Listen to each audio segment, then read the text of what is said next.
Hello everyone, welcome to Dr. B.R. Ambedkar Open University. I am Dr. K. Anita, Assistant Professor, Department of Journalism and Mass Communications, Osmania University.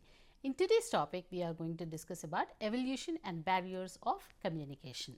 Let's get started. As we discussed, communication plays a very important role in our daily life. But we need to know when did it start, how did it all start, how did the communication process in the world has actually started. So when we go back, look at the olden days, we have something called like cave painting. One of the humanity's oldest way of communicating. Cave paintings were very famous when long back, and in India cave painting stretch across an enormous timeline from as early as 30,000 BC to as late as 10th century AD. That's over 40,000 years of artistic expression. So the most famous sites at the that we are very famously known is Bhimbetak Rocks Shelter in central India, followed by magnificent Ajanta and Ellora caves in Maharashtra. Now here is what makes Ajanta special. The artists used a technique called fresco. They painted on wet plates. As the platters dried, the color became permanently fixed to the wall. This is why these paintings have survived over 1500 years. The artists were incredibly skilled, and that's how they stored the communication from that time to today. We also see today certain excavations are conducted and then we see they are coming out. So there we will find these things available. So these all are stored by the government of India or by the people working in the archaeology department, and they provide us and put for exhibitions whenever it is required. Coming to the evolution of communication, now look at other three ways where ancient Indians communicated. It is starting with the rock pillars. So around 269 BC, Emperor Ashoka of the Mauryan dynasty carved 33 inscriptions on pillars, boulders and cave walls across India like Nepal, Pakistan, Bangladesh. These are called the edicts of Ashoka. They spread Buddhism and taught moral principles like dharma, non-violence and animal welfare. Ashoka called himself beloved of the gods in these writings. Next comes the palm and leaf manuscripts. These were one of the oldest writing materials in India, especially in the southern. They spread across the Nepal, Sri Lanka, Burma, Thailand and Indonesia. This is how the olden communication has actually taken place. But you should understand, look at it in such a way that these were the skill oriented things. Writing on rocks, carving on the rocks as well as palm leaves, all these are something which is very skilled oriented things. But modern day communication, where did it start? It all started with the oral communication. So though it is a final point, but oral communication is beginning for today's modern communication also. This is the most important one.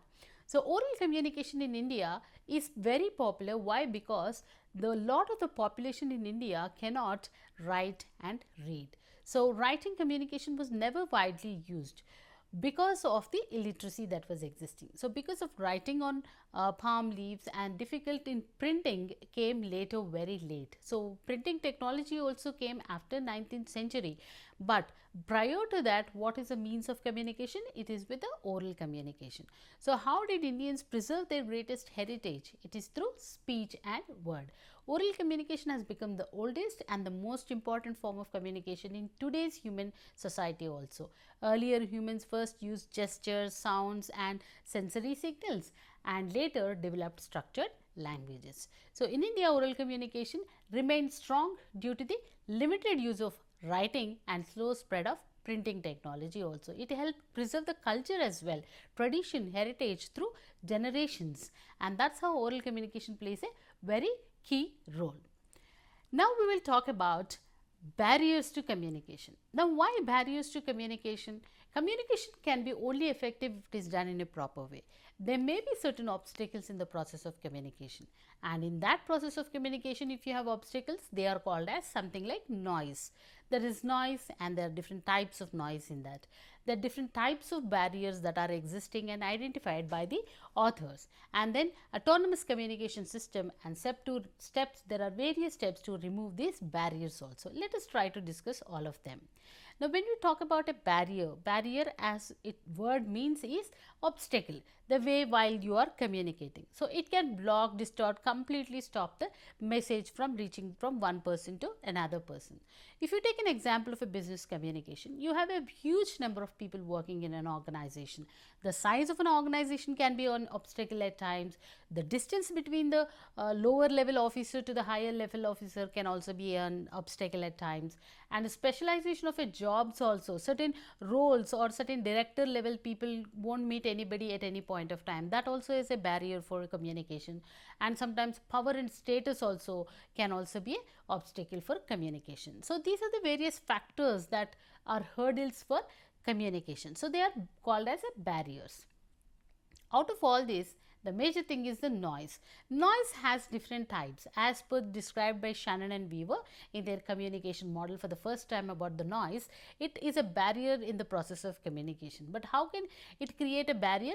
There are various types in noise also. One is physical noise.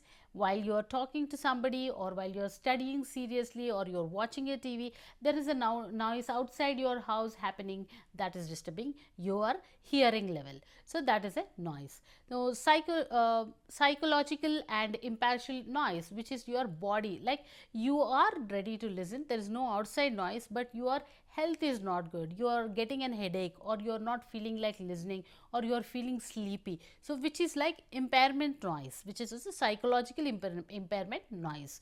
And there is something called semiotic noise, where there is various words which have a different meanings. In English you find such number of words which have a two meanings, where you are supposed to be using them properly, you must use this, otherwise your person or the receiver get disturbed. Then comes syntactic noise, where grammar is wrongly used, where is has to be used, where are has to be used, has to be properly used. If you don't use the grammar properly, your English becomes bad and people won't be able to follow you or understand you. And then comes the organizational and cultural noise. Cultural noise is something like, in India we have different cultures, different states, each of them follow different cultures. So from place to place you have a lot of different people, and you may not be able to eat the food that is there in the northern side, or people from north cannot be able to eat the food in the southern side and the culture in the southern side. So that also is a barrier.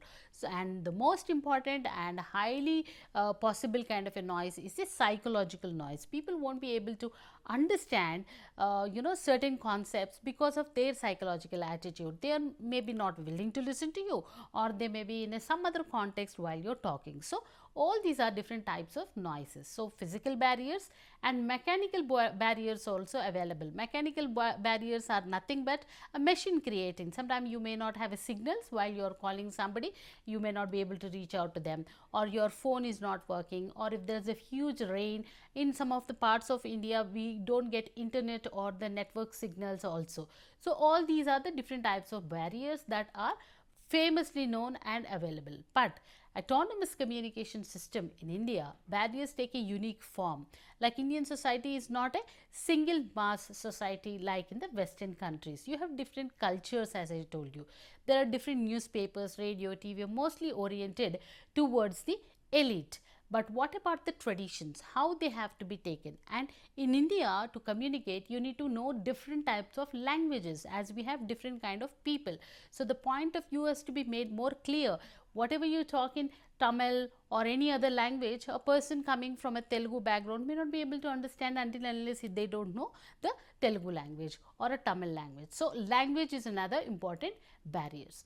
Apart from that, you have other barriers like illiteracy. If they are not well educated and you give an English copy to talk to them or read them, they won't be able to. Similarly, when you talk about socio-cultural economic conditions, high level people who are with the business, they won't be able to understand the poor level people and their struggles, like audience problems, individual problems, distance problems, as well as interpersonal barriers also.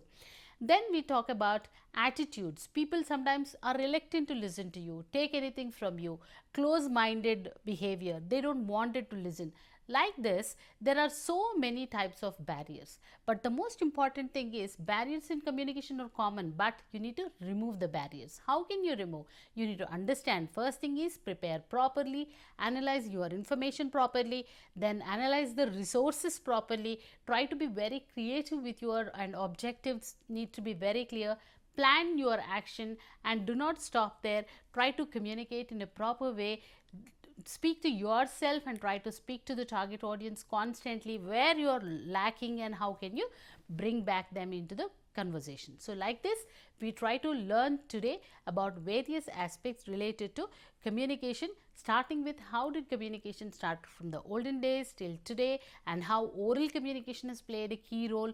And when oral communication is playing a key role, what are the barriers that we have seen, like noise, physical, psychological, cultural, which affect the reality and affect your communication. So, socio-economic and cultural barriers significantly affect the how messages are absorbed. Plan with your audience reality in life. So, like this, you have to plan your communication properly so that you will not lose your target group. Thank you so much.